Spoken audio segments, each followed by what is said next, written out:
এবারে এক নজরে মধ্যপ্রাচ্য যুদ্ধের পরিস্থিতি।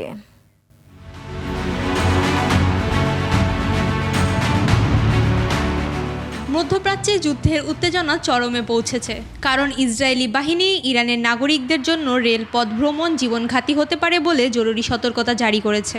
দেশটির গুরুত্বপূর্ণ পেট্রোকেমিক্যাল স্থাপনাগুলোতে হামলা চালানোর দাবি ইসরায়েলের।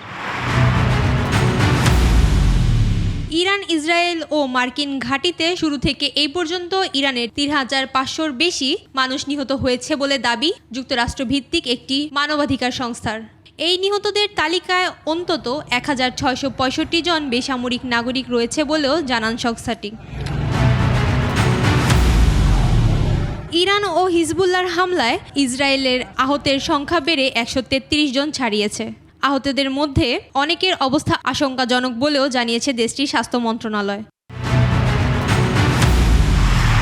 ইরানের শীর্ষ কমান্ডারদের হত্যাকাণ্ড ইরানি বাহিনীকে দমাতে পারবে না বলেও দাবি ইরানের সর্বোচ্চ নেতা মোস্তফা খামেনির। অন্যদিকে প্রেসিডেন্ট মাসুদ পেজিশকিয়ান তার সামাজিক যোগাযোগ মাধ্যমে দেওয়া এক পোস্টে জানিয়েছেন, দেশটির সুরক্ষায় ১৪ কোটির বেশি ইরানি প্রাণ উৎসর্গ করতে প্রস্তুত রয়েছে।